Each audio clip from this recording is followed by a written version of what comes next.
Hey, and welcome into the Big Ten Huddle. I'm your host, JR. I've got a lot to talk about going on in the Big Ten. We got Zack Guggenheim of Big Ten Football Talk with us back here. He is back from his vacation. He is no longer away from us. He is here with us tonight. Zack, are you refreshed? You glad to be back? How you feeling? Dude, I was so refreshed until I heard the abrasive voice of Paul Feinbaum when I turned on ESPN for literally 2 minutes. And then I was brought back to the worst place in the world, which was ESPN. No, I'm kidding. It wasn't that bad. But no, it's great vacation. Good to be back. It's game week, man. We got a top 5 matchup with the Buckeyes and the Hoosiers this week. I just recorded an episode with Sammy from Hoosier Huddle about the Hoosier success. Which got Signetti news. He's got an extension, so it's great. I feel everything is good. And Philip knows ESPN stinks, just like the NCAA stinks, just like the SEC stinks. So it's a great. We're gonna get into it. Don't worry. Don't worry. It will be a topic of discussion tonight. So we also got Billy Tuesday here with us. Evening, gentlemen. Evening, Billy. We're so glad you're here with us. Thank you, Billy, for being here. Yes, we're so glad you're here. Thanks for being here, Billy. We're at this point with Philip now. We don't even have to say hi to Philip. We just come in, we trash ESPN and the SEC, and we're off and running. You know. Yes. Terry, cue the Jaws music. Here we come. Donut, donut. Donut, donut, donut. You could say that about the Big Ten or Indiana. Both would suffice here in this situation. So Zack, Terry called in on the Ohio State call-in show, and nice. He gave it to Juck a little bit. It was pretty entertaining. Nice. Would we say that Signetti is the shark with the rest of the Big Ten? Mm-hmm. Yeah. We need to get him a shark costume. Yeah, or at least a shark hat or something with big fin on the top. Yeah. Gonna need a bigger horseshoe. I like that, Terry. That's fantastic, I Terry. love that Terry's getting into the trash talk of it. I love it. That's fantastic. Billy says Feinbaum the Ferengi. What is that? Ferengi? Is that from Star Trek? I think that's from Star Trek. Is it? Oh, I think so. It's impossible to listen to. Now that you mention it, he does kind of look like that. I don't want to get too much into somebody's appearance, but yeah, it's that guy. Yeah. Yikes. Good one there, Billy. He said, Philip says, I might just have to come on one of the. We really should do a call-in show for the Big Ten Huddle at some point. We should. I've been thinking about what we want to do for members at some point, and I think that doing some kind of like member meetup once a month or something like that would be good to do. I just have to find something else. Like, I don't think a member meetup is worth $2 or $3 a month, so I want to do something else for them, but we'll get memberships at some point and we can do some stuff like that. So that'd be cool. And then I know you were waiting for this, Zack. John Jacobs, Kent State 0-10. Zack, I wanted to surprise you. I have a stat for you. I have a stat for you. You ready? Kent State 0-10 is the only winless team in college football. They have outscored Florida State 143-31. Put some respect on the Flash's name. Okay, but here's the question: how many points has Kent State allowed? Does that stat out? We don't get into that. We don't get into that, Zack. That's not what we get into. That's fair. Oh, John Jacobs, it's going to be like 2047, and you're going to be like, Kent State's 0-430 since you covered them or something like that. And it's great. I love it. I love it. Oh boy. Well, everybody, we have a lot to get to tonight. So I would love to just go through the chat and talk about Paul Feinbaum's ears and Kent State and all that stuff. That would be awesome. But we do have a lot to get to tonight. You know, there's actual Big Ten news to talk about. We're not even going to be able to fit in Kirk Cignetti's $8 million a year contract, which is huge news. Great for the Hoosiers. Do you have anything you want to say about it real quick, Zack, before we get into the show? Well, I'll just say this. It's not just great to have Signetti. I think something that Sammy, in my conversation with him from Hoosier Huddle, there were some guarantees about the program moving forward. that I think are really important, like upgraded facilities, larger salary pool for the assistants. Like, I think the key is not just that you get Signetti, but you get his vision for the program moving forward, which I think is huge because you're investing in the program long term. Well, and you're investing in Signetti building that program, not just with the players, but just everywhere. And I think that's the difference. I see a lot of people talking about this as like, oh, this is Mel Tucker 2.0. No, This is no, far from Mel Tucker, in no. my opinion. Kirk Signetti is coming in with a lot of experience. He's coming in with a vision. He is coming in. I mean, he was doing everything possible to get that fan base riled up, to get that fan base to believe in the team. I never saw that from Mel Tucker, and Yeah. I'm not trying to disparage the guy, whatever. He's gone and doing whatever. I don't even know what Mel Tucker's doing anymore. Whatever. He disparaged himself enough. I don't need to talk, disparage him. But at this point, like I think the comparison of Mel Tucker to Kurt Cinetti is so lazy that if you make it, I'm like, okay, you just don't know what you're talking about. You don't get it. Yeah.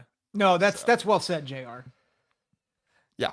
So, all right. Well, yeah, I cue the nicknames from Mel Tucker that I can't bring up on the screen, but yes, I figured they'd come into the chat there eventually once I mentioned them. All right, Zach, let's talk about our first topic here. We got Phil Longo out at Wisconsin. He is no longer there. Zach, I think that this didn't shock people that it happened. I think the bigger shock was the timing of it happening. I was listening to a lot of Wisconsin guys talking about this, and they were just more shocked that it happened with 2 games left in the season. And honestly, I give credit to Luke Fickell. I think that this was a bold move. I think this is something that you had to do if you wanted the fan base to really think that you were serious about getting to a bowl game and making it happen. I did kind of question if maybe it was more Braden Locke than Phil Longo, but even if it was, I went back to it. Phil Longo never chose to change his backup quarterback. He went an entire season with Braden Locke as his backup, and he decided to keep him as his backup for the next year, which, I mean, look at what Oregon did. Oregon didn't like their backup situation, so they went out and got 2 quarterbacks out of the transfer portal. Yeah. Why didn't Phil Longo do that? Why didn't Wisconsin do that? If you don't believe in Braden Locke, why aren't you doing that? You know what I'm saying? What do you think? Yeah. No, I mean, the fact is it feels like he's regressed this season. Last year, now is limited stats, but 5 touchdowns to 1 pick. This year, 9 touchdowns to 9 picks. So like I don't think Braden Locke has improved. Now, granted, there's more of a volume there, but he just has not been competent. And if you knew that going into this season, you didn't just need one quarterback, you needed multiple quarterbacks to bring in. You brought in Tyler Van Dyke, who I'm still skeptical if that would have fixed the situation, the way he looked the first couple games. Now, I know he probably needed it some time, but just the way he looked, I was like, there was no guarantee that this was going to work. I think the timing, I like the timing for a couple reasons. One, yes, you want to make a bowl game, but what's really important is that you get first shot at the offensive coordinator of your choice. And so you're kind of getting ahead of everybody. So that's one thought. I think the second thing is that what Wisconsin proved over the last few weeks is that they never needed to move from their bread and butter. They just needed to enhance it. Phil Longo was an air raid guy. They were moving more to power. If you're moving more and you're shifting philosophies, you don't keep the guy who specializes in the thing that is actually not good for you.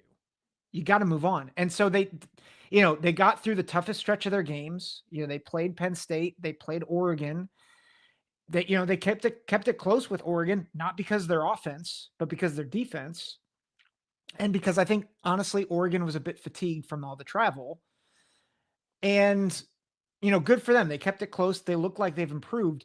But the reality is they need to move more to being a power team with good to great playmakers on the outside and a great playmaker at quarterback. They think they have their quarterback in the future, and the freshman they recruited. Now go get the guy who's going to make your running game which is what Wisconsin football has always been about. Get those big nasties up front, get your running backs, and go to work. And now upgrade your quarterback and wide receiver position. Go get an offensive coordinator that's going to make that happen. Yeah, I think there were positives to what Phil Longo brought. I think that the offensive line played very well, at least pass blocking wise. I think there was some left to be desired run blocking wise, but I think that the offensive line pass blocking was very good. And I think that was one of the reasons why Braden Locke was able to have success this season, is because he did have a lot of clean pockets and the ability to throw from them. So I do give him credit there, but you know, it's really really tough because do I think it was more Phil Longo or do I think it was more Braden Locke? At the end of the day, I honestly think it was more Braden Locke because you look at what Phil the hand that Phil Longo was dealt. It was, and please understand, I'm not disagreeing with the firing here. I think the firing was the right decision with everything else that was going on. I'm just saying that like Phil Longo was dealt a very difficult hand to where his very first year, Braylon Allen hardly plays. He's injured. Tanner Mordecai is in and out of the lineup all year. He's injured. And then you come back the next year, Ches Malusi, he's away from the team. And for whatever reason, he's injured. I forget exactly why that happened, whether he was injured or whether he just couldn't be there anymore. And then Tyler Van Dyke is out, third game of the year. Now, the offense didn't exactly look great before that, but it didn't look great after that either. It looked even worse because you have Braden Locke in there. So, I think Phil Longo had enough of a track record for me to believe that he would have got it fixed eventually if he had the right players. But at the end of the day, like that's also a part of your job as offensive coordinator, right? Is player personnel. And that's what I'm saying with like if you knew Braden Locke wasn't good enough for you, you should have got somebody else. And so that's why I'm saying that I do agree with it. But I do think it's unfortunate because I would have liked to see what Phil Longo could have done with a fully powerful quarterback and running back together all season long. Yeah. I I think maybe could I maybe nuance that a little bit too? Yeah, I go think ahead. you're bringing it out. There are some firings where it's just gross incompetence, right? Alex Grinch, I feel like is a really good. He's an easy mark, but like he just was not good at his job, and you saw that everywhere he went. He was not a good defensive coordinator. I think Phil Longo is a good offensive coordinator, but I think philosophically it wasn't a great fit. And it was only going to be a great fit if you had the right personnel, and that was going to take a while. And so even with I think you're right. He was dealt a really bad hand, and I think that only magnified the situation a bit more. But I think philosophically, I think this is more of a philosophical shift for Wisconsin than it is a Phil Longo's a bad coach. I don't think that's the case at all. No, I agree. I don't think Phil Longo is a bad coach. I think that Phil Longo has had a long enough track record for you to give him credit and say that he is a good coach and he can do the right thing. I just think at the end of the day, this is a situation that didn't work out for him. It didn't work out for Luke Fickle. And I hear you, John, in the chat. He says Fickle could have pushed for a new QB. Why isn't it his fault? You could have. And John is saying Phil Longo scapegoat. I think you have a point there, Yeah. John. I think that a lot of these situations where the offensive coordinator gets fired, it is kind of a scapegoat situation. We always talk about it. You get one firing of your coordinators, and then after that, it's like, okay, you just can't hire guys to come in. And so this next hire for Luke Fickle is crucial. Luke Fickle definitely could have, said, hey, you need to get a different backup quarterback. But I think that Luke Fickle is one of those guys where he kind of plays hands off and he lets his coordinators take care of business and do what they're supposed to do. And unfortunately for Luke Fickle in this one, I think he probably gambled and let Phil Longo do it, and it just wasn't the right choice. Which I think, I've given Luke Fickle a lot of uh I've criticized him quite a bit. And the reason why I commend him for this move is it was a bold move that he made. Like it wasn't just, well, I'm just going to let things keep going as they're like if he could have made Phil Longo the scapegoat at the end of this season. He didn't. He waited till after almost beating the number 1 team in the country.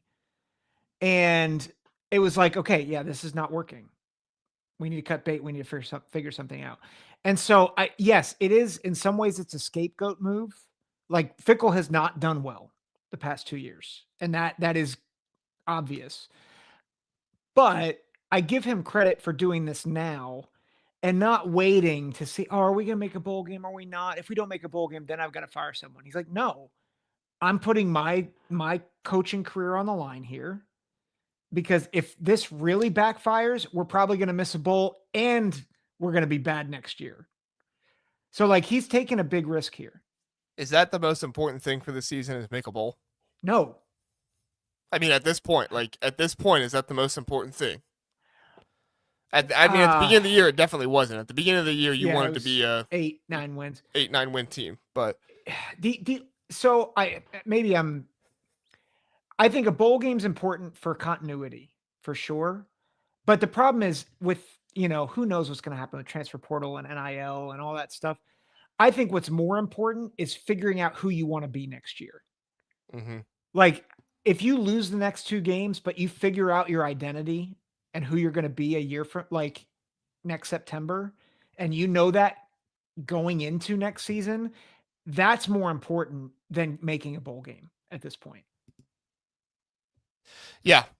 I think the streak is something that Wisconsin fans hang on to. So I think you make valid points for like the reasonable thought process of, building a team. But I think from the fans' perspective, they really want to keep that bowl streak going. Yeah.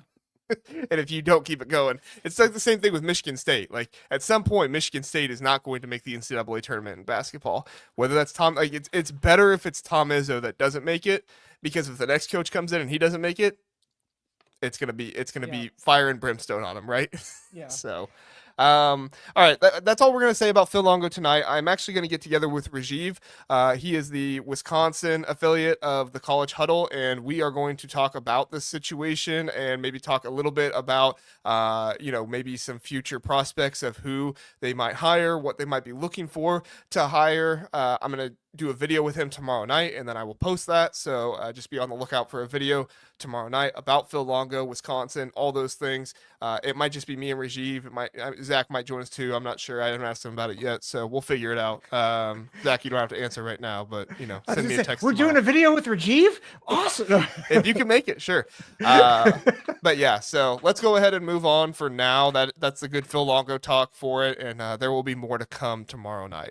All right, Zack, Purdue and Penn State. This is a game we won't spend very much time on because it was ugly, and Penn State destroyed Purdue just like every other team has so far this season. Let's start with Penn State. We're going to give a letter grade for every team tonight as we kind of recap these games a little bit. What is your letter grade for Penn State in this game, Zack? I'll say A, and Tyler Warren gets an A+. Yes. I'm going to give them an A- because Purdue did score 10 points on them, and Purdue scored 0 points against Ohio State and Oregon. So if anybody wants to do that fun little comparison, which is not actually accurate, I'm obviously making a joke here, but there will be Big Ten fans out there like, well, I see Penn State isn't as good as Ohio State and Oregon because they may have scored 49, but they let Purdue score 10. So yeah, A. What's your grade for Purdue, Zack? Just for the receiver not knowing where the end zone started. I mean, the whole operation gets an F. Everything about Purdue gets an F. Everything. Like the grounds crew for confusing the receiver gets an F. What are we doing? Yep. Yeah, that was ugly to watch, and it just kind of fully encompasses Purdue's season at this point. So yeah, F for me. Ken's in the chat though. He makes a good point. They beat Alabama in basketball. Yeah. So we're not grading basketball. If we were grading basketball, they'd be much better. That's the kind of SEC dominance we need to have. It just Purdue did the wrong sport. So. Oh gosh. Oh, it's hilarious. Okay, moving on from that one because there's really not all that much to talk about there. Yeah, it's enough. All right, Ohio State, Northwestern. Here's kind of some of the same stuff. I do think this game is a bit more nuanced, but it'll be mostly the same stuff. What's your letter grade for Ohio State in this one? I'm going to give Ohio State a B-. Wow. And the reason is I thought quarters 2 and 3, they looked sharp. But I thought, again, there are some things that concern me, especially with them playing Indiana next week. Early in the game, that Northwestern wants to grind out the game and like shorten it. You get them 3rd and 13, and you just let a random draw play get a first down, which extends the drive. And in a lot of ways, like if Northwestern doesn't shoot themselves in the foot, this game's like a bit closer going into halftime. So I thought there were some obviously good moments, but they were sloppy and no, I think they were trying some things. They're always trying things and stuff, but Mm-hmm. I did not think they looked sharp in the first quarter or the fourth quarter. Yeah. First quarter, definitely we're not super sharp. I do give the offense a little bit of at least just because they only had one drive, and they did have a drive that, they did almost get a touchdown on that pass. So I give them a little bit of credit there. But yeah, the first quarter I would give overall like a C minus. The rest of the game, I mean, the fourth quarter they had mostly backups in, so I'm not really going to take that against them. But the rest of the game, I'm going to give them an A just because they did dominate. So, I mean, at the end of the day, I'll give them an A minus. Like I said, first quarter wasn't great, but guess what? The rest of the game, they destroyed Northwestern. There really wasn't anything they could do the rest of the game. They had a punt block, which was coming off a bad snap. So, but they still made it happen. And yeah. So, what's your grade for Northwestern? Probably a D. Like I thought early Northwestern did some things that, I thought their defensive line played well in the first half and gave Ohio State's offensive line some trouble at times. I was about to say Mike Wright, and I'm like, that's not it. Definitely not Mike Wright. Oh my gosh. Lausch. Lausch, I thought made some good plays. Again, if he plays clean ball, it's maybe a different story, at least in the first quarter or first half. At the end of the day, self-inflicted wounds is what got them in a hole, and you cannot do that against Ohio State. And so they played well in spurts, so I give them credit, but it's a D. Yeah, I just felt like they were so awful. I mean, even in the first quarter when Ohio State was playing bad, they had missed opportunities. Jack Lausch fumbled the ball when they were driving into the red zone. I mean, there were multiple big pass plays Jack Lausch could have had to throw, and the defense wasn't able to stop Ohio State's offense there for most of the game. So, yeah, for me, I'm giving Northwestern like a D. Yeah. I don't give them as much credit as you do. I watched the game and I'm like, this is right. Like this is just Northwestern playing against Ohio State. Came in with a good game plan. Don't get me wrong, and they excelled in the first quarter. Just I needed to see that for the rest of the game and not just for one quarter. So yeah, the Bryce Kurtz Denzel Burke matchup does not make me feel good about Burke versus Elijah Surratt. I'll just say that. Yeah. Bryce Kurtz and AJ Henning. AJ Henning had some plays too, but Kurtz was definitely the man. So yeah. All right. We'll be right back, everybody. We're going to do commercial really fast, and then we're going to get to grading UCLA and Washington. We'll be right back.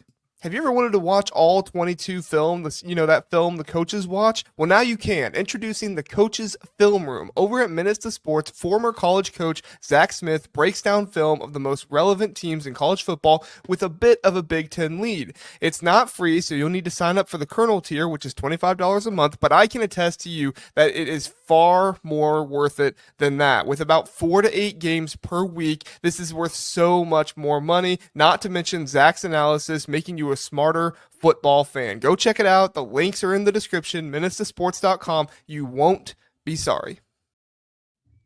Back here on the Big Ten Huddle, we do want to ask you to like and subscribe if you like Big Ten content, if you like us talking about every single Big Ten team, because we do not favor certain teams. We talk about every single one of them. Please do like, please do subscribe, and that really helps out the channel, helps out the more content. And if you just hate the SEC as much as we do, we need more podcasts out there. We need more people talking about the Big Ten because ESPN is trying to monopolize it. All right, so share with your friends, get more Big Ten content out there. All right, that's my spiel for the Big Ten. Washington and UCLA. Washington wins this one 31-19. They replaced Will Rogers after 2 picks in the first half. Will Rogers gets benched. He did have a touchdown pass, but he gets benched. Damon Williams comes in and he throws himself a touchdown pass. Only 67 yards passing, but 31 yards on the ground. He had that one run. I think it was for about 15, 16 yards.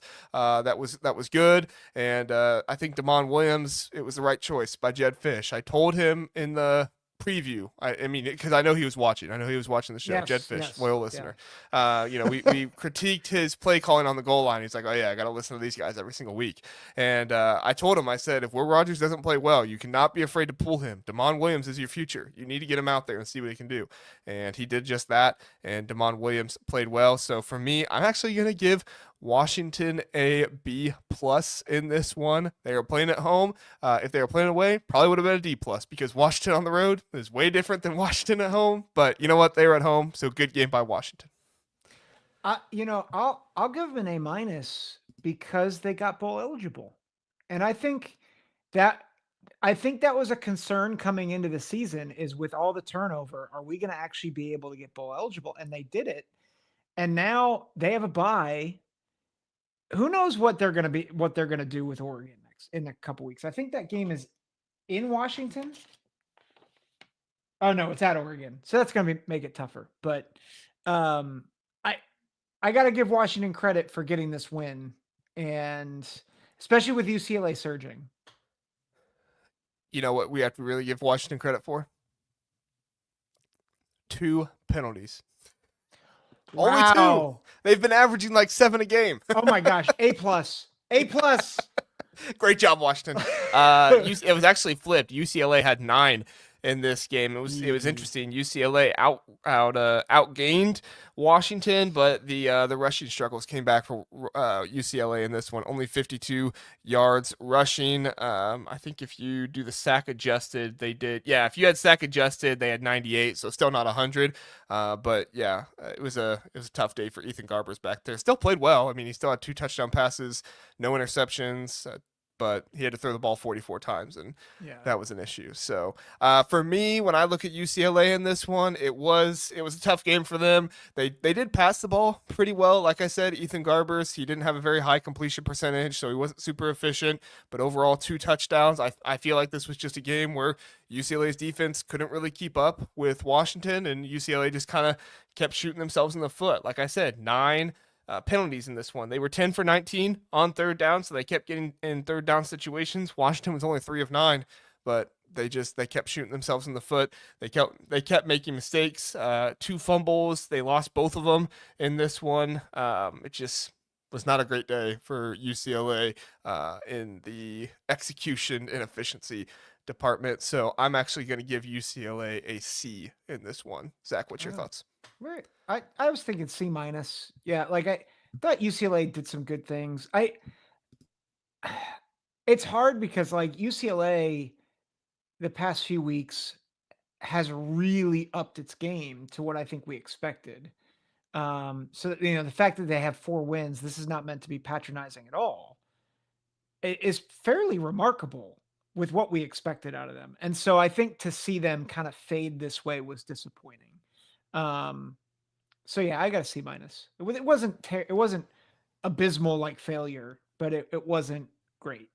Yeah, I mean they did some things well. Like I said, 10 for 19 on third down, so they got in a bunch of third down situations. But yeah, like I said, it was the penalties a lot in this one. 4 for 5 in the red zone, so I mean they scored. So they knew where the corner of the end zone was and wasn't. Yeah, that's a big thing I hear.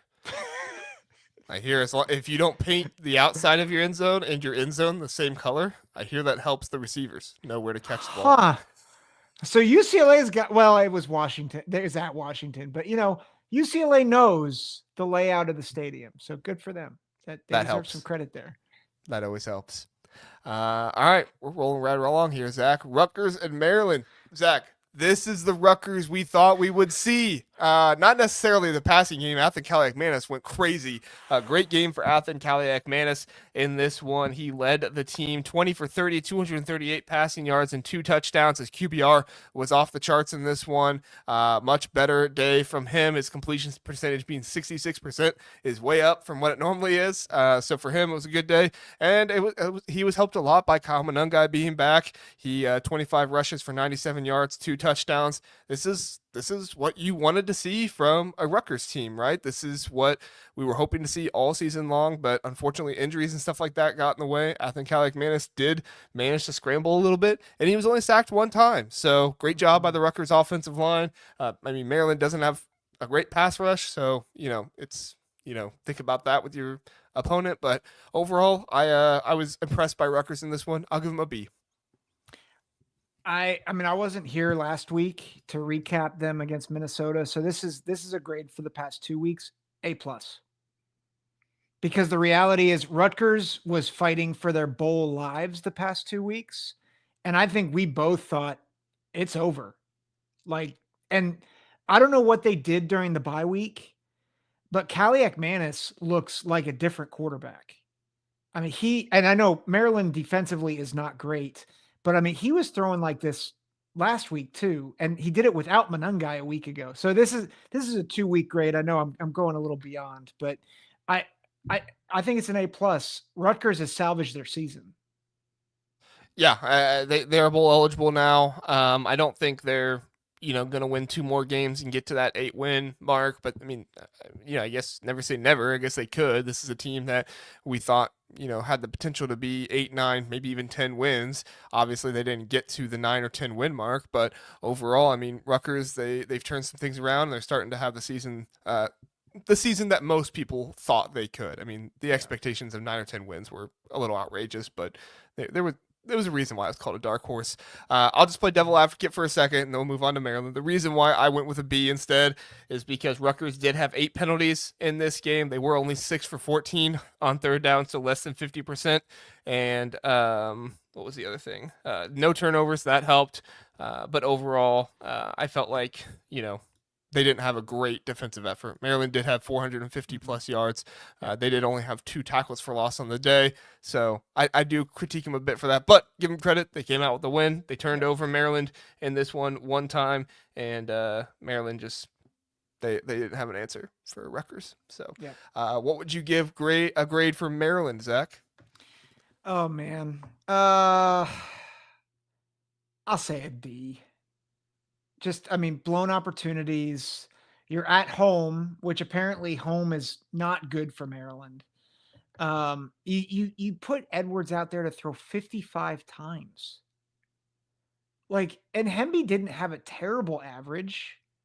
16 carries, 87 yards. I don't know what the breakdown was. But it just felt like I don't know what Loxley. I never know what Loxley is doing anyway, but I don't know. I just feel like the game plan was not great. They missed field goals, and they let Kaliakmanis has improved, but it's like they let Kaliakmanis look like a dangerous threat. And to me, I'm like, no pass rush. They were not able to get pressure on Athan Kaliakmanis. Yep. So.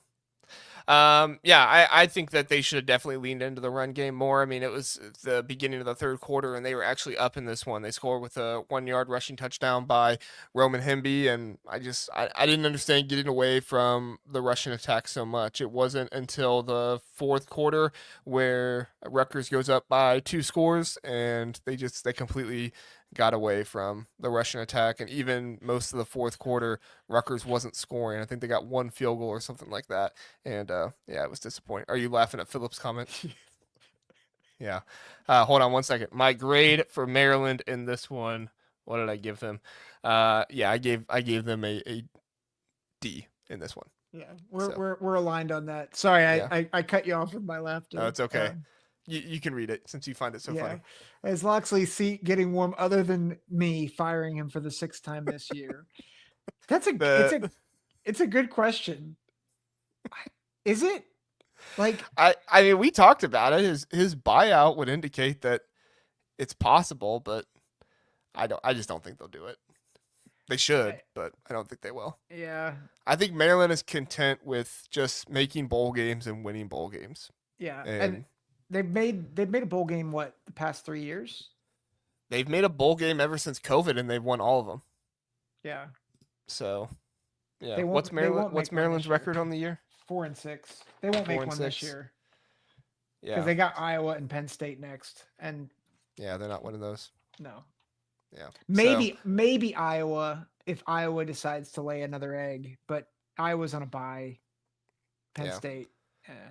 I think he improved all those years that I don't think they'll fire him right now.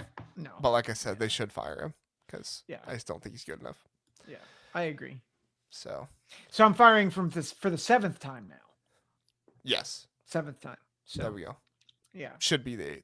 But Yeah, I gave him one reprieve when they beat USC, and I'm like, oh my gosh, they beat USC. don't worry, we'll talk about USC Nebraska here soon. Oh gosh. Michigan State and Illinois first, though. Illinois wins this one 38-16. Brett Bielema was angry. I tell you, he was out for blood in this one, Zach. So was Luke Altmaier and the rest of the gang. They were coming out in this one. I really liked what I saw from Illinois. What do you think? What's your grade for him? A.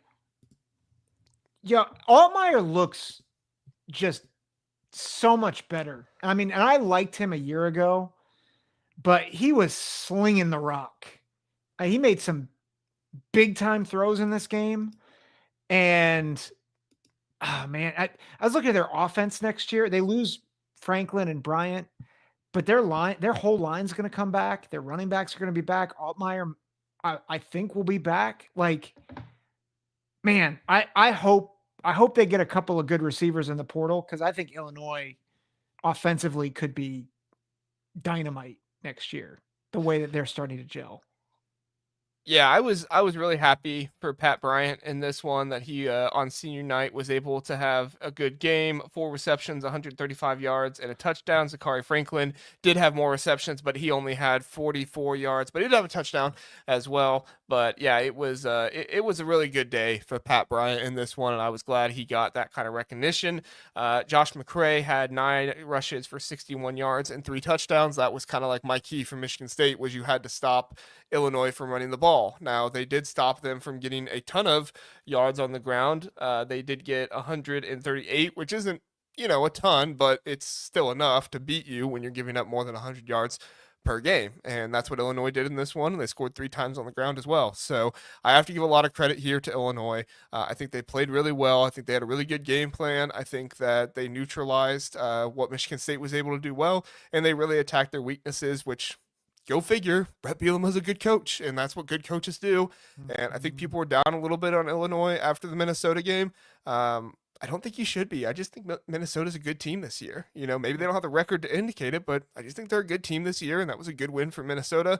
But Illinois is still a good team, and long behold, they're ranked 24th in the nation now, Zach. So Good for them. I'm going to give them a B+ in this one. Yep, that's good. I'm a little tougher grader than you.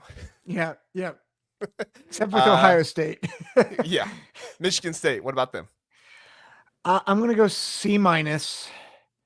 I think, again, and this is at some point, Michigan State has to put together a full game. You see, I feel like we've said every week, you see the potential with Childs. You see, like, the ball is so plays. pretty coming out of his hands, man. It is. And like, if you could just make a highlight video, it would be amazing. The problem is that's like 15 to 25% of the time, if that. And the rest is bad. And so Michigan State, I feel like you got a grade on a curve, because we didn't expect much from Michigan State this year, but we've seen them punch up a bit at times. So I'm like bordering on the D's, but I'll be a little generous here and be C-. I'll give a C-.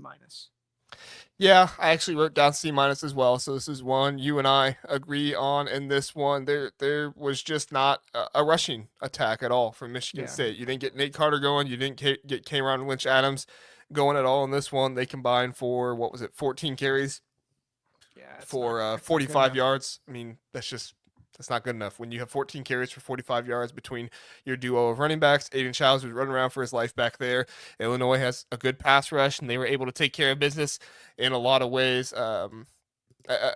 In just a lot of ways with what they were able to do against Michigan State in this one. It was kind of close there for a while. What was it in the third quarter? It was, Michigan State was actually up in the third quarter with about 9 minutes left, and then Illinois goes and scores 3 times. That was really when Josh McCray did his damage on the goal line with 2 1-yard rushing touchdowns there, and they were able to just move the ball better. So overall, the end of the day, Illinois is just the better team, and they were more resilient till the end. So tough day for Michigan State, but I think they have promise for the future.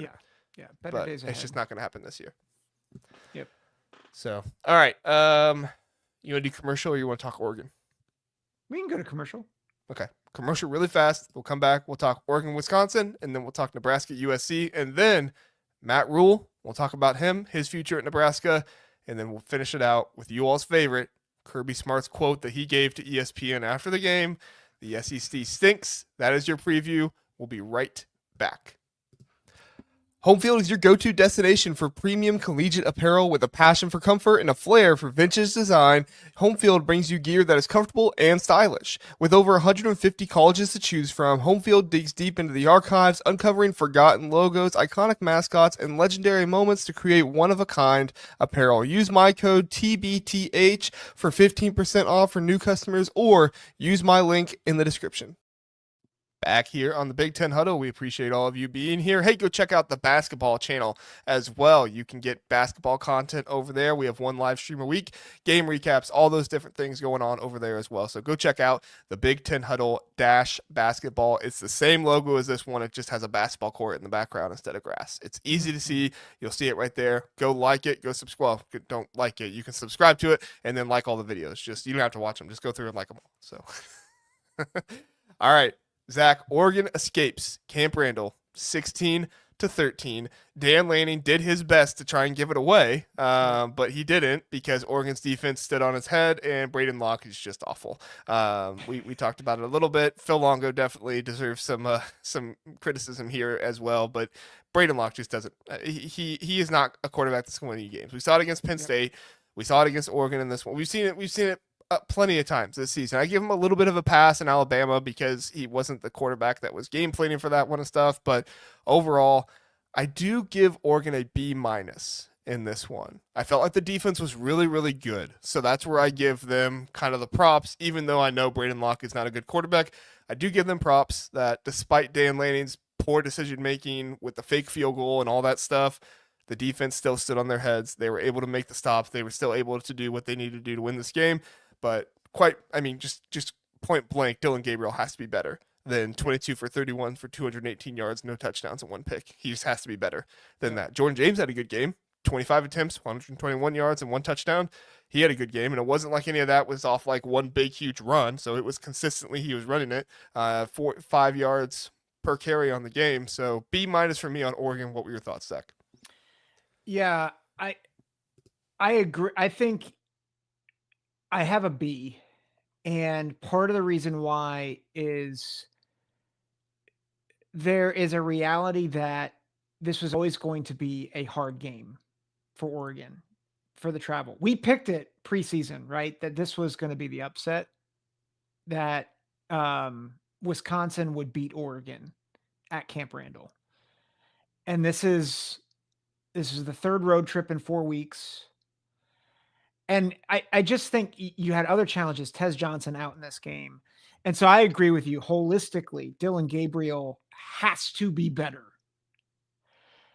But Dylan Gabriel on 4th and 8, making a big throw to, I think it was Ferguson. Was it Ferguson who made that catch? I believe so, yes. To get down and get that game-winning field goal. I mean, that's what builds momentum. Like, it's similar to the goal line stand for Ohio State against Penn State, right? It builds your confidence to do it on the road. You're tired. And so I give a lot of credit there because it hasn't been a routine thing where they have really struggled like that. I think it's a one-off. And I think Wisconsin defensively can they can give you problems, especially if you're off your game. So I give Oregon a B. It wasn't a great performance, but it was gritty. Yeah. I mean, I gave Indiana credit last week when they struggled against Michigan, and I kind of got some crap for it. I'm giving Oregon this week credit as well because it was gritty and they did what they had to do. If I'm grading the performance, like I said, B minus, but overall, like I was impressed that Oregon had things not going well for them this game, and as bad as Dylan Gabriel was, I mean, he wasn't like awful. He wasn't like F, but for his standard with how he's played, he's been bad, right? Yeah. He's been good for other quarterback standards, but for his standard, Heisman hopeful, he was not his normal self. And he was still able to make that throw on fourth down, like you said, to Terrence Ferguson. If we're remembering correctly, if we're wrong, please tell us in the chat. But at the end of the day, like he made the plays he had to do at the end of the game to win it. They were opportunistic, similar to Indiana. They made the plays they had to make to beat Michigan at the end of the game. And so I'm going to give Oregon credit in this one. And Yep. I'm more concerned than anything about some of Dan Lanning's decision making than anything else. Agreed.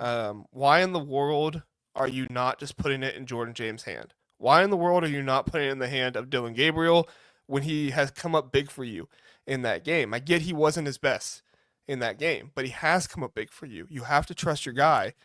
You're going to run a draw, sneak, whatever that was with the punter? Like, I'm sorry. I'd much rather the ball be in Jordan James' hand than the punter's hand. Yeah. So, all right, Wisconsin. I'll let you go first with the grade on this one. Wisconsin. Oh man. 1 for 12 on third down. Yeah. 8 penalties. 96 passing yards. That's my preview of my. Because it's like you look at the score and you're like, Wisconsin almost upset the number 1 team in the country. Like it should be a high grade, but yet you look at the stats and you're like, I mean, Braden Locke is Braden Locke, and like I'm gonna say C, and I feel like that's generous because they should have won this game. And it's their. I know people talk about the chop block, but the reality is, they were not they did not play good complementary football, and they didn't get off the field on third, or they couldn't sustain drives, and they couldn't put any pressure on the defense.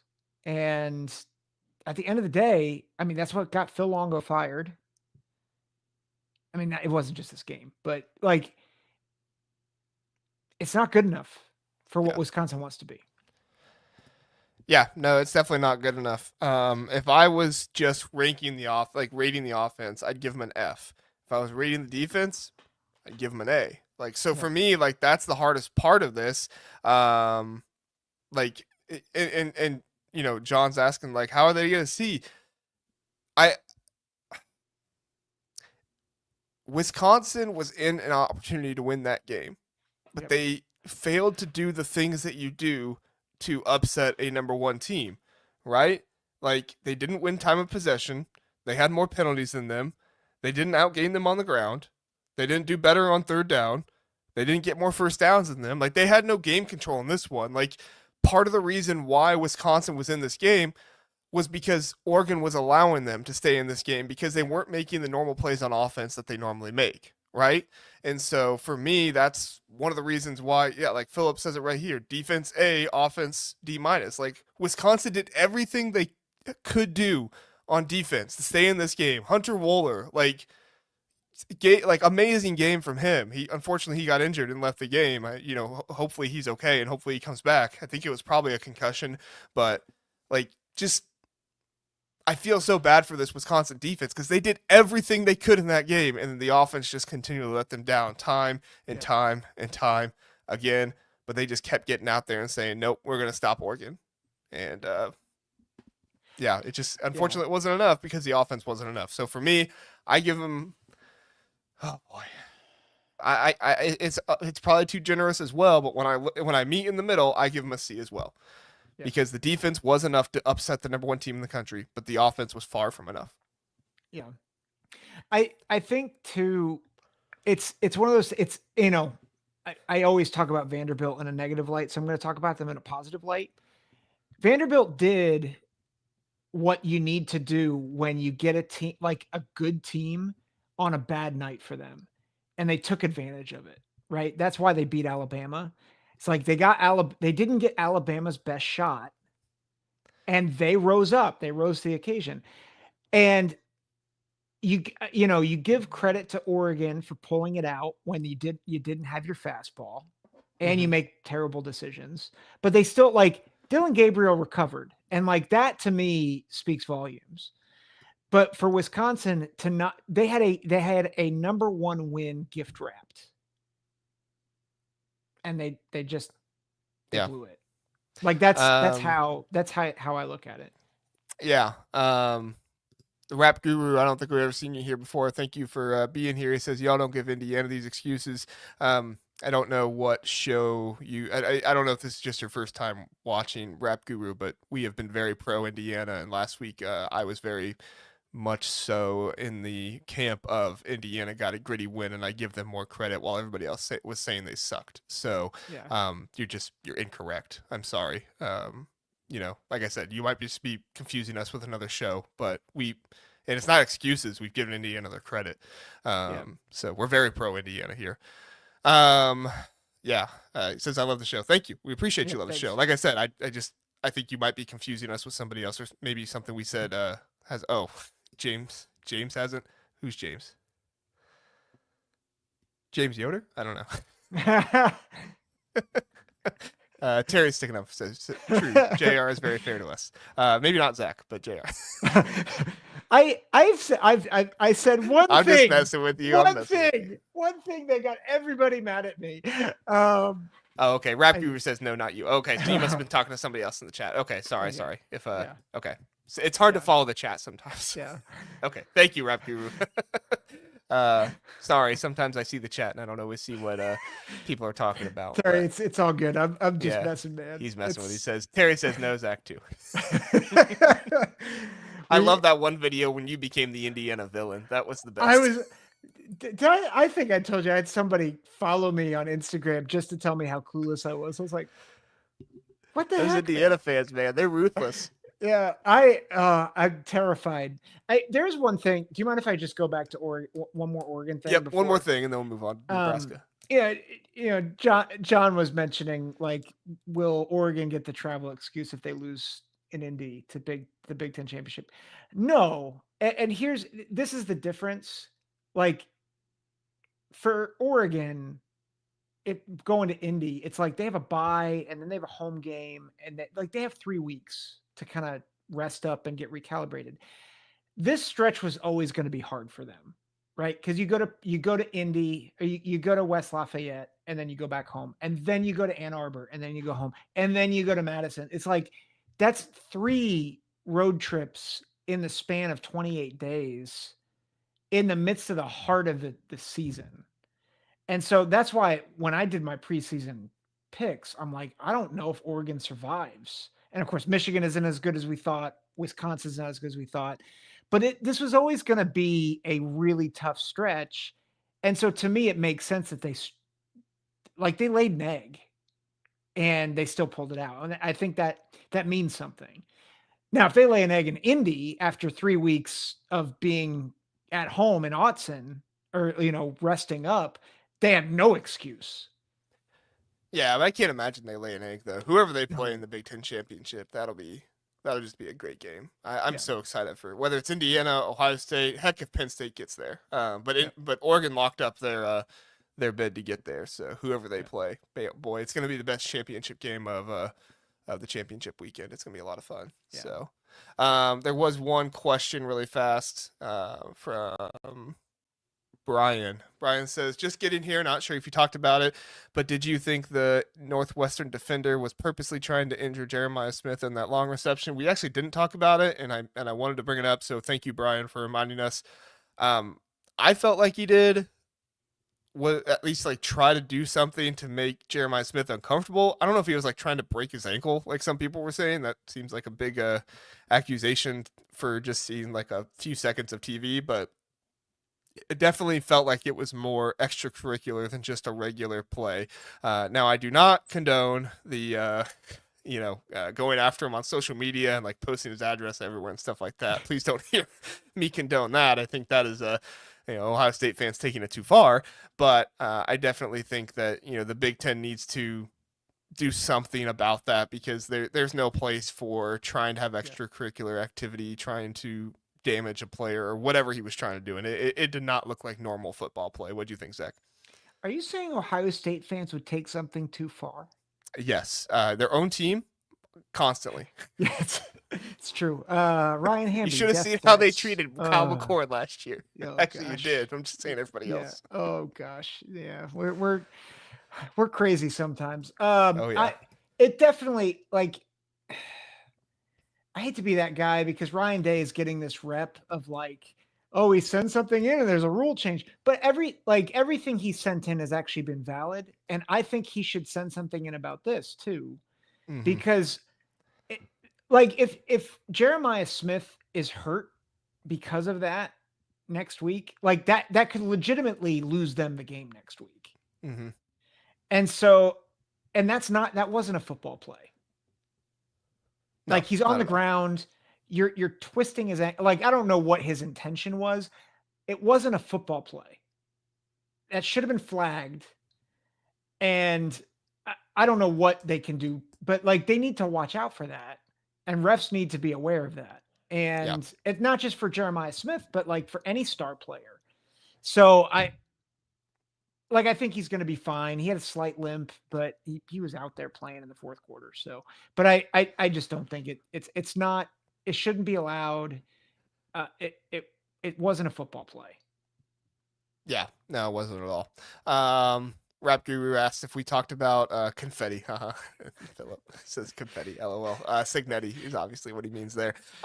We did at the beginning of the episode, we talked about the signing just very briefly. Unfortunately, I have a lot of time to talk about it tonight, but if you go back to the beginning, don't go back now, but go back to the beginning after the show is over and you'll catch us, I think, about the 1.5, 2 minute mark is where we started talking about it for a few minutes.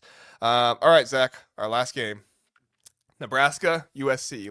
Let's refrain from talking about Matt Rhule while we give our grades, and then we'll get into the Matt Rhule discussion after this. Let's start with USC. USC won the game. USC started Jayden, Maiava. I felt better about Maiava's performance than other people did. I gave his performance a B+. I know he had some turnover-worthy throws, but he had 3 touchdowns, and Lincoln Riley had him throwing the ball 35 times, and he was running around for his life back there in the backfield because Nebraska has a good defensive line, and this was a really, really tough game for him to start his first time. It was at home, but at the end of the day, like, this was a really tough game, and they leaned on him a lot, and he came through in a lot of ways. Like I said, 3 touchdowns in this one. He did have the fumble. He did have the pick 6, so obviously those go against him as well. But overall, USC, 5 penalties in this one. They were 6 of 13 on third down, 3 of 4 in the red zone. They won the time possession battle. They turned the ball over with 2 fumbles in this one, 1 fumble and a pick 6 in this. No, they had 2 fumbles. 1 was a turnover, and then the pick 6 as well. Probably could have had some more turnovers, but at the end of the day, USC, they did what they had to do, and they held on for dear life. Get it? Held on. Refereeing joke there at the end. Sorry, Nebraska fans, don't kill me. So, at the end of the day, they won the game. We can talk about refereeing if we want, but I'm going to give USC a C+ for this one. Yeah, I think I was thinking B-, C+, somewhere in that range. I'll go B-. They won the game. They're still in good shape to make a bowl game, with USC still on the schedule. Notre Dame is a little trickier, obviously, but oh man, it wasn't the greatest performance in the world, but you got to give credit for the Maiava switch. And I think, honestly, I think if Miller Moss is in there because he's not the runner that Maiava is, I think Nebraska probably wins this game because of the defensive line performance. So that move pre-game and making that move early so that Maiava could get ready, I panned it. I thought it was a desperate move, but it worked for them despite the mistakes. So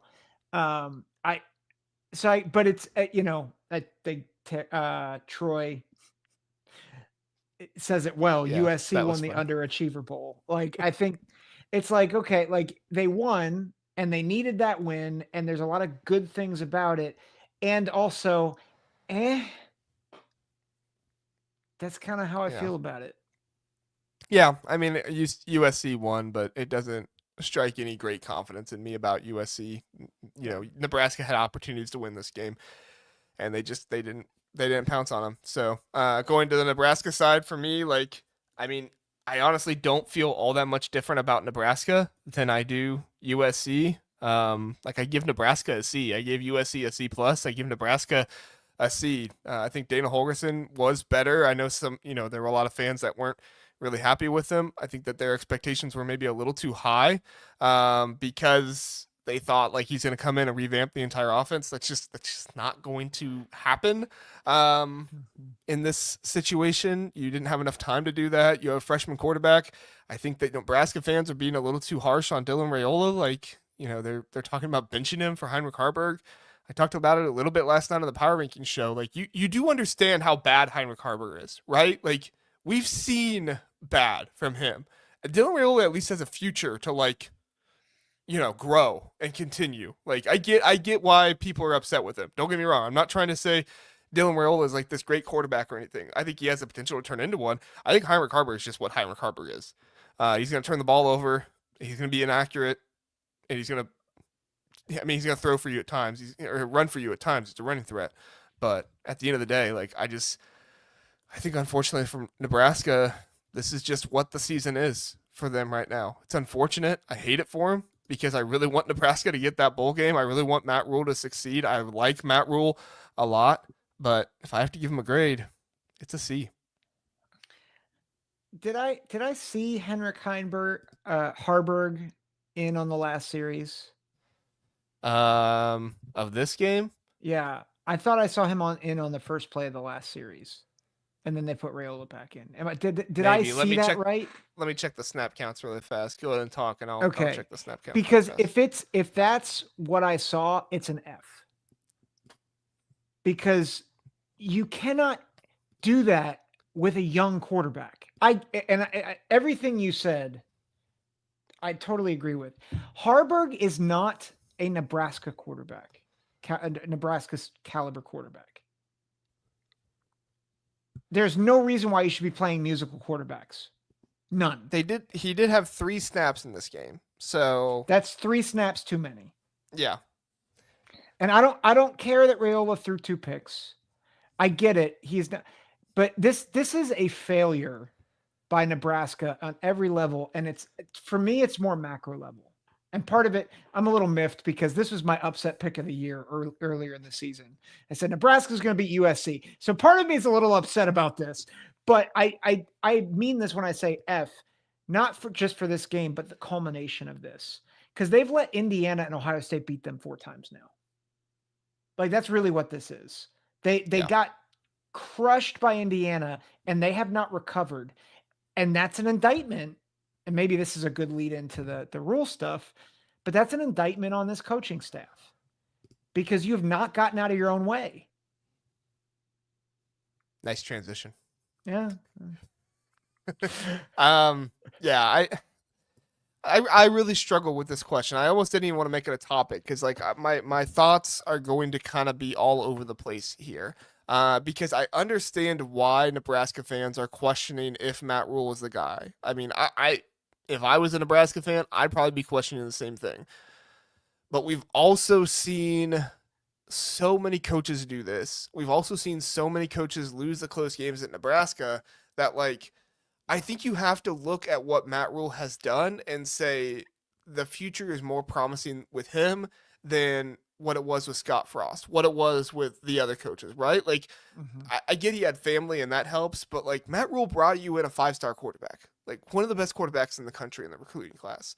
He brought him in and he started in year 1, which to me was a gutsy thing to do, but it's what should have been done, right? He fired his offensive coordinator, who obviously needed to be fired. he didn't just fire him. He went out and got somebody else, brought him in as an analyst, and a week later made him the offensive coordinator. Like, that's a bold move by Matt Yeah. Rhule. And just like listening to Matt Rhule talk, I get that like not everybody will get this, but just go listen to a press conference by Matt Rhule for a minute. Like, I listened to that guy for 5 minutes, and I'm just like, I would walk like I would run, I would march anywhere for this dude. The leader that he is, and the confidence that he bestows upon his team, and the way that he coaches football, and what he wants for these guys, and everything. Like, there's just so much about Matt Rhule that I really, really love, and I want the Yeah. best for. But I'm also like, is it Matt Rhule or is it just Nebraska? Yeah. Because That's a I'm good leaning it's just question. Nebraska, I which sucks because I don't want to do that to Nebraska. I don't want to say yeah. that, but if I'm being honest, like that's where I'm at. Yeah, I'll push back just a little bit for a couple reasons. One is that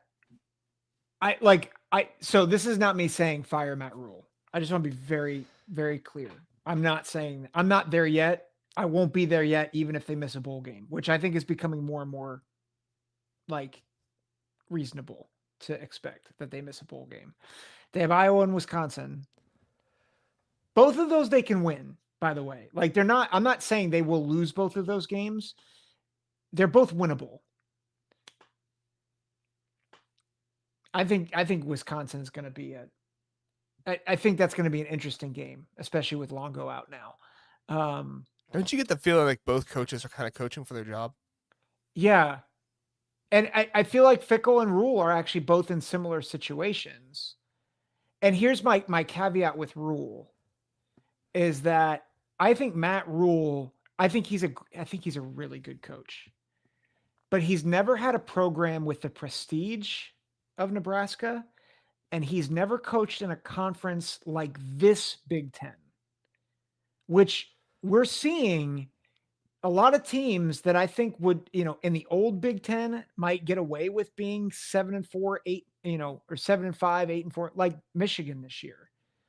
You can't, because you've got a lot of good teams, some that are not as good but are punching above their weight, and then you have others that that are elite teams like in Oregon, like Ohio State. This conference is a lot better from top to bottom than I think people realized. Right. And so Matt Rule has never coached in an atmosphere like this outside of the NFL, and he was not good in the NFL. So I think there's a question that still remains of like, I think Matt Rule still is the guy. And I think he hired a bad staff, particularly offensively. And he should have fired Satterfield, right after the end of last season. And he didn't. And I think that is what ultimately has held them back from a schematic standpoint. But he has done way more than Scott Frost ever did to kind of energize the program. But I don't think he's on the hot seat, but I think you look at this and you're like, okay, what's changed? Yeah. And that would be my biggest question is like, has anything, I think things have fundamentally changed in terms of structure, but the results have not changed. And so the question is, okay, have all those changes that Rule has brought, do they result in more wins by year 3? If not, you got to let them go. Yeah, that's where I'm at with this one because we've seen Matt Rule get success in year 3 primarily, right? We've seen Matt Rule really struggle in year 1 at both Baylor and Temple. Really struggle year 1, and then year 2 he's around 500, which he's around right now in this one. Still has the opportunity to make a bowl game. Let's not count him out yet. They have Wisconsin and at Iowa next, and those are both winnable games. I think, Iowa's much more likely that they'll lose that one than Wisconsin, but they're both winnable games for them. And at the end of the day, like we can't count them out yet because I agree with you. I do think this program is in a better place, and for me, like that's why I'm like you can't fire him this season.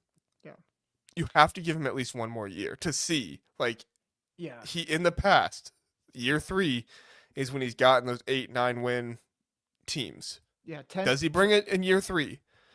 At least 7 wins. At least 7 wins in year 3. I think the biggest issue was that you had the 5-star quarterback.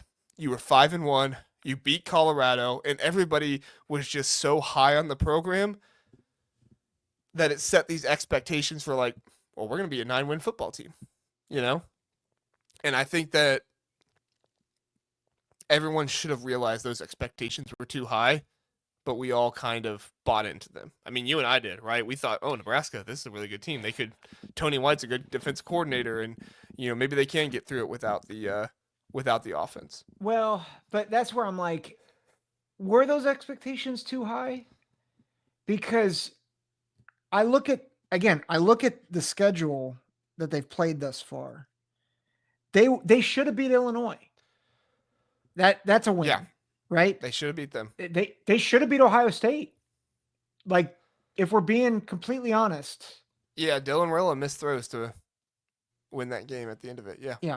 They should have beat UCLA. Like, that was a winnable game. Like, that's 3 wins. They'd be 8-2 right now. Or if they get at least one of those 3. Yeah, if they got one of those 3, they're 6-4. Yeah, and they're bowl eligible. So I'm not saying maybe 9 wins was a little like jumping the shark, but I think the rap the rap guru, he's saying we're not blaming Matt. We're absolutely blaming Matt. Yeah. Like, and I think his failure was sticking with Satterfield. Yeah. More than anything else. Like, that's his grave that he's buried. And he cut bait. I don't know if Holgorsen's the answer.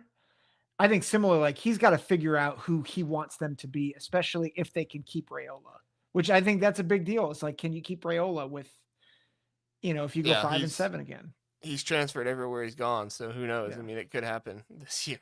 You got a Nebraska fan in the chat, Vince. He says, as a Nebraska fan, the fans are on the cusp of running another coach with their need for instant gratification and are going further into the dumpster instead of trusting the process. I mean, that's kind of where I'm at. Like, I get the frustration with Matt Rhule. I get the expectation of, like, we were 5-1 and we just lost, 4 or 5 games straight, however much it is, like, 4 games straight. I get all of that. But I'm also like, give him one more year. Like, trust that Matt Rhule is going to turn this thing around, because historically Matt Rhule has turned it around in year 3. And if it pays off, great. If it doesn't pay off, this is probably where you would be with a new coach anyway. Like, I hate playing this card, but, like, let's just be completely honest for a second. Like, who are you going to get that's going to get you 9 wins next year? Kirk Signetti's don't just fall off trees, or grow on trees, whatever that saying is. Yeah. So, yeah. Yeah. I do think, though, it would behoove Matt Rhule to adopt more of a Signetti type attitude next year. Like, you cannot play, well, we're still building. Like, I feel like the first 2 years you're building the foundation, but he needs to come in, like, almost, I don't think he said it, but it was like, they were confident that they were going to beat Colorado, and they did, and they beat them soundly. And now, we forget that they beat Colorado, who's on the cusp of winning the Big 12. That's what they can do. Now, can they stack on that? And I feel like we can't play next year. Well, we're still building to be a good team. No, you need to be the good team that you said you were going to be. Right. And I think he needs to bring that attitude and bring that attitude, not just for himself, but the players. Bring in transfers like that too. Like, who are the transfers you can get, like a guy like an Elijah Surratt, like a Curtis Rourke, where you're like, we're going to inject a winning attitude and production into this squad to help us get there. And the other piece of it that you always have to consider, it's not fun for fans to consider, but Matt Rhule's buyout, $62 million. Yeah, I mean, that's the other piece of it too. Like, we can rant and rave all we want on, like, they should fire him, they shouldn't fire it. Like, I think we have to understand in this new world of college football where the schools are going to be paying players. Like, and I've seen people talk about Franklin and Billy Napier in the chat and all that stuff. Like, I fully get that, but like in this new world of college football, you are not going to see as many firings of head coaches. You're going to be seeing a lot more firings of coordinators than you will head coaches because of the buyouts.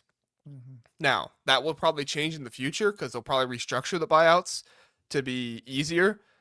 But right now, you've got 20, 30, in this case, $60 million buyouts for coaches that teams would like to move on from and fans would like to move on from. The point is, like, you're just not gonna be able to pay 62 million and then next year pay 20 million to your roster as well. Like, yeah. I know it's the Big Ten. Like, the Big Ten has a lot of money, but not that much. Right.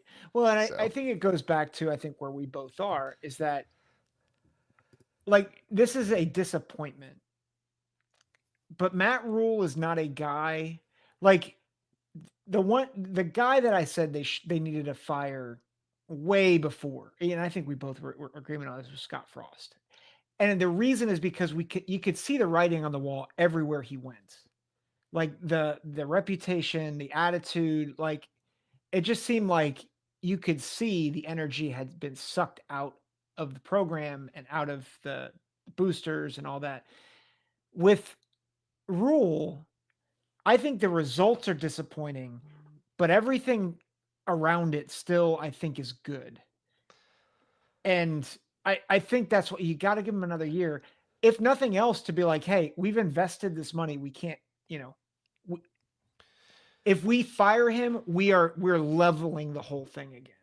Yeah, I think you make a good point there. If like the program was in a spot where like players were quitting, they were actively sitting out and stuff like that, entering the transfer portal, yeah. But you're right. The program is not in a spot where it's toxic right now. I'm not going to say it's in a great spot, but it's not a spot where it's toxic right now. The results just aren't on the field. So. Yeah. Just as an aside, my dog just came into the room, so that's why all right. There was a Big Ten Huddle dog appearance. Yeah. What's the dog's name? Angel. Oh, there we go. So that's welcome, Angel. Well, Angel, we'd like to get your thoughts on Kirby Smart if you have any of them.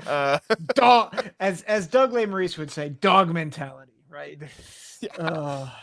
All right, so here's what happened, folks. After the game against Tennessee, Kirby Smart gets interviewed on the field, and he didn't call anybody an idiot this time. That was just reserved for his own players when he doesn't like, when they're on the field after the game. Not the driving stuff. That doesn't make you idiots, but, the being on the field after the game when the other team is celebrating, that makes you an idiot.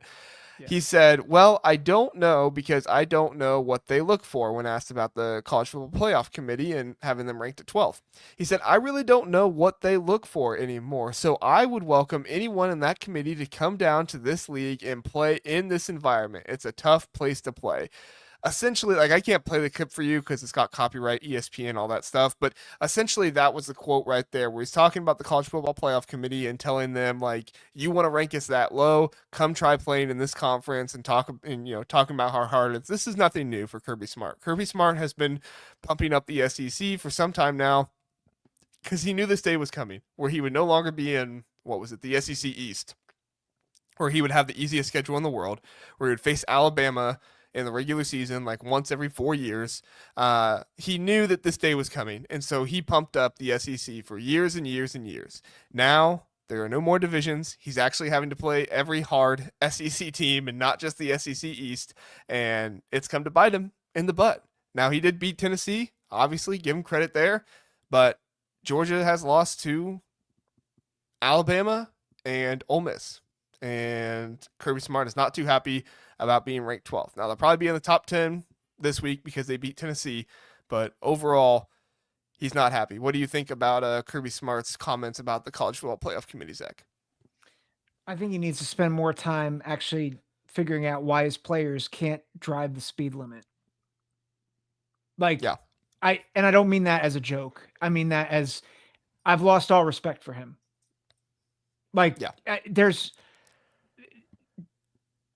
Listen, he got angry at a player because he saw his friends on the field and he called him an idiot. Yeah. Like there's no excuse for this behavior. None. Like this is a man who is supposed to be molding men, and instead he finds time to address the playoff committee, which honestly had a reasonable reason to rank them 12th. Yep. And it's not just him, it's all of ESPN who does nothing to hold him accountable, but they just whine and complain. How could Georgia be 12th? Like, because they lost. Okay? Who cares? Actually hold him accountable. This is absurd. Granted, before anyone accuses me of being an SEC hater or a Georgia hater. You kind of are, but go ahead. Well, no, like we both are. The fact that like they have a reason, like they're number one in the strength of schedule, right? Yeah. And that's different this year. And that should be taken into account. And the reality is they beat Tennessee. They should certainly be in the playoff if they finish 10-2. Like that's my caveat. My issue is not with that argument. My issue is, what are the priorities of this man? Like what are the priorities of the press at this point? Because all we've done is complain about, why isn't Georgia in the playoff? People like literally died. What are we doing? Well, I mean, you can see evidence of just the way he interacts with other players and the way he coaches his team, right? I mean, you literally had a Georgia player punch a Tennessee player on the field right after a play in this game. The refs didn't do anything. Kirby Smart didn't do anything. He didn't say anything about it. You know, he gets questions after the game. He doesn't say anything about like, yeah, my player punched somebody else and there's no room for that, yada, yada, yada. What does he do? Instead, he calls out the College Football Playoff Committee because this man has no values, like you said, of molding them into young men and doing a good job with them. Like his values are win at all costs, and that's it. Which, like, sure, that's going to get you in the record books. That is going to get you in the record books. But you're going to have players on your team die along the way, like they already have. And you're going to have players on your team ruin their lives along the way, like they already have. I mean, it's not just the driving incidents now. Like you literally had a guy on your team. I forget exactly what the crime was, but it was like something against children. He doesn't come out and call him an idiot, but he calls the guy on his team that was celebrating on the field. Like he has to come out with an apology on social media, but the other guys don't. Like it just, this is a program that is going to get all of the hype from ESPN and everybody else because it makes them money. But at the end of the day, there is no room for a program like this in college football. There is no room for a coach like this in college football. And if the SEC had any kind of backbone to actually have respect for their conference and for being a conference that is actually trying to do a good job with their young men and not just win championships, they would act on this and they would tell Kirby Smart, you need to suspend players.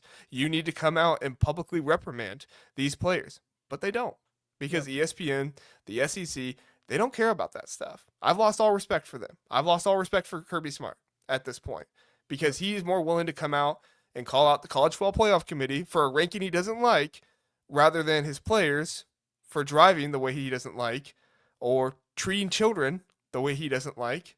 He would rather call it the College Football Playoff Committee and his own player for celebrating the way he doesn't like, rather than those who break the law.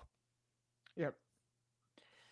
Yeah, I want to just address the Penn Great State point, guy. Billy. It just means more. Yeah.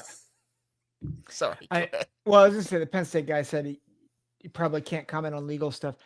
He certainly can comment on the culture, and like he can certainly say, we have no room for this and we need to nip it in the bud. Like that's all he would have to say. And he doesn't address it. The media, the Georgia beat doesn't push him on it. Like I think that's even the more frustrating thing. They like this has happened so many times. And you never hear anything about it other than, like it on the ticker, and that's it. It's like, what are we doing? You know, he can certainly comment on someone punching a player in game. He can certainly comment on him on pushing another player, like on another team. Right. Oh, I forgot about that. Yeah. There's so many things that he's done that we forget about some of the things that he's done. Right. Like that's how egregious this is becoming. And so I know the question is like, is it okay that he said this about the playoff? I, every coach politics. I mean, he learned it from the best of them with Nick Saban. And you know what? Right. Saban got rewarded with it, but also then Saban backed it up, right? And so I'm not gonna and Saban actually played in the hard division of the SEC, but that I digress. I don't I don't mind like coaches are going to politic, okay? I think what bothers me more about it is you have real problems in your program and you know that if you win out you're in. Like it's a television show.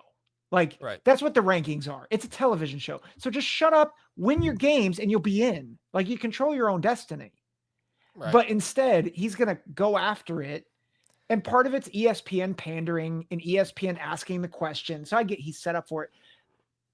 I would care more, but I would give him the benefit of the doubt if he actually addressed real things, and he doesn't. Time and time again. Yeah.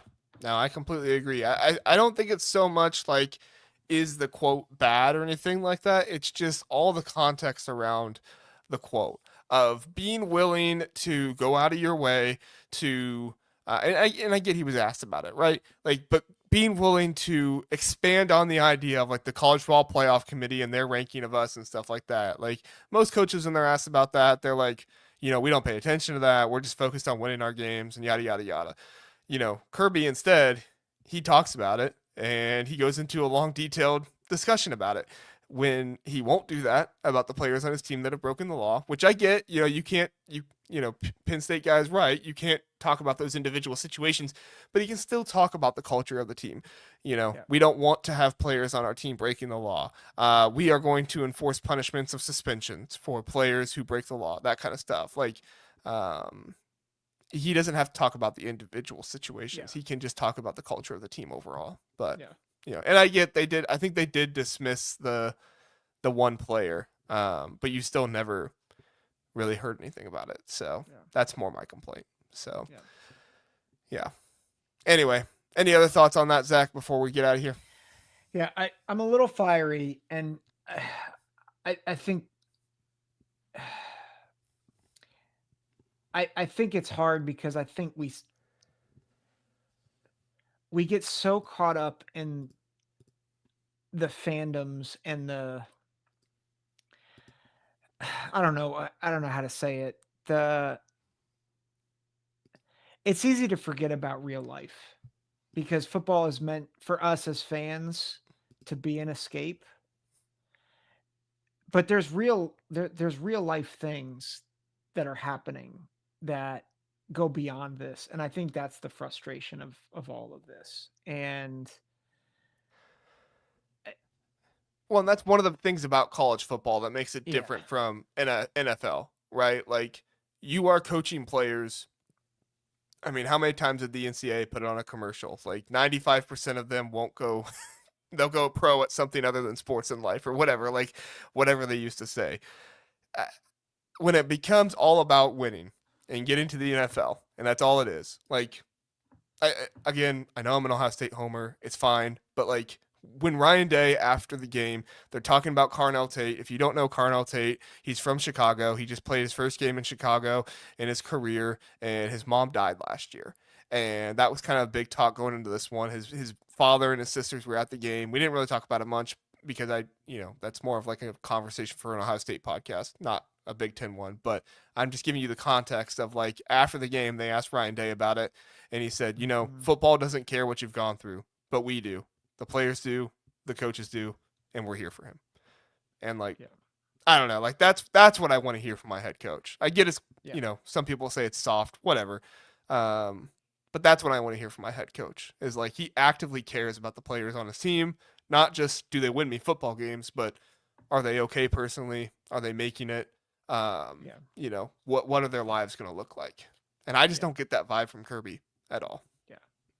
So. Yeah. And I mean, I'll just, we're not in that locker room. We're not. So like, there's always, we don't see everything.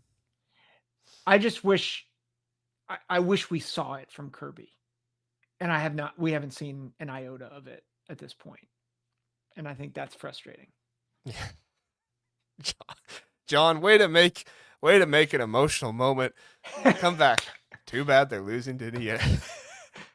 Well, don't worry. You can come back here on Tuesday night at 9:00 as we will be previewing that game. Zach and I will be giving our picks for the Indiana-Ohio State game. Famously, in these big games, Zach and I have picked differently. In the Oregon game, Zach picked Oregon. I picked Ohio State. In the Penn State game, I picked Ohio State. Zach I picked Penn State. Zach picked Ohio State. So Zach's predictions have been much more on point than mine have in these big games, but we're going to preview it. We're going to talk about it. Keys to victory for both teams. What needs to happen. What stuff is going to be most interesting to us. I can promise you we'll probably spend at least 15 minutes on that one game by itself.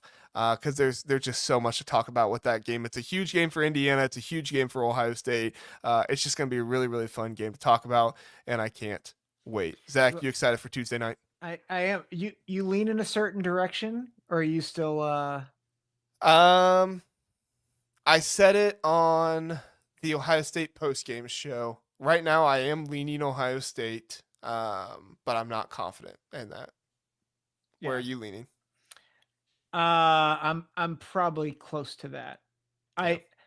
I think Indiana is a bigger threat than Penn State was. Oh yeah, for sure. I think, and I'm not confident that the offensive line is fixed. Yeah, I'm not either. And I think that Indiana has one of the best pass rushes in run defense as well. If you see what they did against Michigan, like if you actually watch what their defensive line did, it was pretty incredible what they did. Yeah. So yeah, John, I am definitely nervous about the game. Very nervous. Yeah, terrified. Yeah. Terrified. I think it's going to be a really, really good game. I think Indiana's going to bring all they got. I think Ohio State is going to, do everything they can, but especially with Indiana having a bye week to prepare, I think it's going to be a really, really good game. They believe. They believe without a shadow of a doubt that they can win. Yeah. Doug Shepard's exactly right. Kamara concerns me. He is a beast, dude. He is a beast. Mm-hmm. John Jacobs, don't you put that juju on me. Don't you do that. I love it. I love it. Zach, what's going on? Big Ten football talk. Got anything going on you wanna talk about? So as I mentioned, I just interviewed Sammy from Hoosier Huddle, talking about the season, talking about just the contract extension, even kind of how the Indiana fans are taking the haters like Feinbaum and all them. It was great. We had a great conversation. We talked about his prediction on what he thinks is going to happen this weekend. So I'll do that. I'll post either Tuesday or Thursday, and then I might do a bonus episode to talk more about the absurdity that is coming from the 4-letter network. We'll see if I have time. There's a lot of absurdity. It could be an hour-long episode if you wanted it to be. Yeah. Just with me, it could be an hour long. If I brought you, 2 hours. Eric, if it's both of us, man. It's both of us. Black out the whole day. Take vacation. Yeah. It's 24 hours nonstop. For sure. And we do need to mention this. John says IU recruited a 4-star safety who's the 4th highest rated recruit in the history. Yeah. Baldwin Jr. Was it Brian Baldwin? I think was his first name. Yeah. Great pickup for Indiana. I think it shows that Kirk Signetti, he's not only going to bring the coaching on the field and stuff like that, he's going to be a good recruiter as well. And I think he's got a staff full of good recruiters. I think the biggest thing now is keeping that staff intact throughout the offseason. We'll see what Signetti can do, because he's going to have a lot of people calling his staff, because it's a really, really good staff. Yep. So, all right, Zach, let's get out of here. We're over an hour and a half. We will be back here Tuesday night. Basketball. Kent and I will be live tomorrow morning. I told you 9 last night. Unfortunately, we did have to switch that. We are going to be live at 10 a.m. on the basketball channel doing our basketball power rankings. So just like we do the power rankings on Saturday night for football, we are going to be doing a power rankings basketball show like that. It'll be probably about 40 minutes, and I'll be doing it live from work. So you'll get to see my office and everything. It was the same place I live streamed from when I first started this podcast. So if you've been around since day one, shout out to Philip. You'll have seen it. But yeah, if you are into that kind of stuff, go over to Big Ten Huddle basketball. Go follow over there, and you can get our power rankings episode. So good stuff, everybody. Appreciate you being here, Zach. Appreciate you as always. We will be back Tuesday night. Have a good one, everybody. See ya. Thanks, guys.